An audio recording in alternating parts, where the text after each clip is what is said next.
मोहसिन नकवी के हिसाब से पाकिस्तान का गवर्नेंस सिस्टम मुकम्मल तौर पर कोलैप्स कर चुका है और इसको दोबारा खड़ा करने के लिए हमें पाकिस्तान के मैप को इसकी जगह कुछ इस तरह का बनाना पड़ेगा। ज्यादा सूबे बनाने की तजवीज नकवी साहब से बहुत पुरानी है। इसके हामियों के मुताबिक छोटे यूनिट्स हुकूमत को अवाम के ज्यादा करीब लाएंगे, निगलेक्टेड इलाकों को बजट और नई लीडरशिप देंगे और 25 करोड़ अवाम को गवर्न करना ज्यादा आसान बनाएंगे। मगर यही तमाम गोल्स अचीव करने के लिए पाकिस्तान के कॉन्स्टिट्यूशन में ऑलरेडी एक सोल्यूशन रखा है, लोकल गवर्नमेंट्स। देखें, ऑन द सरफेस नए सूबे बनाने की शायद सेंस बनती है। 25 करोड़ अवाम सिर्फ 4 सूबों में तकसीम है और डेवलपमेंट ज्यादातर प्रोविंशियल कैपिटल्स के अंदर या उनके आसपास होती है। और इस किस्म के एडमिनिस्ट्रेटिव स्प्लिट की दुनिया में मिसालें भी मिलती हैं। इंडिया ने अपने नंबर ऑफ स्टेट्स को ओवर टाइम 14 से 28 कर दिया है। मगर नए सूबे बनाना सिंपली मैप पे कुछ लकीरें खींचने जितनी सिंपल बात नहीं है। एक तो ये एक पॉलिटिकल माइनफील्ड है, ऊपर से इसकी वजह से बहुत से कॉम्प्लिकेटेड सवाल उठते हैं। कितने सूबे बनेंगे, इनके बॉर्डर्स किस बेसिस पर डिटरमिन होंगे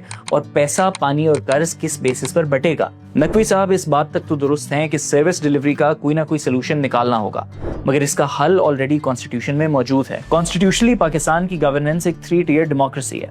18th अमेंडमेंट के बाद से वफाक की जिम्मेदारी फॉरेन पॉलिसी, इकोनॉमी और डिफेंस जैसे मामलात हैं, जबकि प्रोविंशियल गवर्नमेंट्स के पास एजुकेशन, हेल्थ, सैनिटेशन और एग्रीकल्चर जैसी रिस्पॉन्सिबिलिटीज हैं। मगर प्रोविंशियल गवर्नमेंट्स के नीचे उसूलन लोकल गवर्नमेंट्स का भी एक टियर मौजूद होना चाहिए। इन लोकल गवर्नमेंट्स को खुद टैक्स कलेक्ट करके नाजिम्स, मेयर्स और काउंसलर्स के थ्रू अपने मामलात देख रहे होने चाहिए। एक बाइख्तियार लोकल सिस्टम में कराची के मेयर को प्लानिंग और ट्रांसपोर्ट से लेके सेवरेज और वेस्ट तक सब कंट्रोल करना चाहिए। बहावलपुर की डिस्ट्रिक्ट गवर्नमेंट को स्कूल्स, क्लिनिक्स और रोड्स की प्रायोरिटीज खुद तय करनी चाहिए। इस लोकल सिस्टम में विहाड़ी के शहरी को हर डेवलपमेंट प्रोजेक्ट के लिए लाहौर की तरफ नहीं देखना पड़ेगा। यानी कि पैसा लोकल होगा, फैसला लोकल होगा और जवाब लोकल वोट से मिलेगा। आज तक पाकिस्तान में लोकल गवर्नमेंट मॉडल को मुसलसल और मुकम्मल मौका कभी नहीं मिला। एडमिटेडली पाकिस्तान में बहुत से गवर्नेंस के मसाइल हैं, मगर लोकल गवर्नमेंट्स को अर्नेस्टली ट्राई किए बगैर मुल्क का नक्शा बदलना मुकम्मल तौर पर गैर जरूरी है।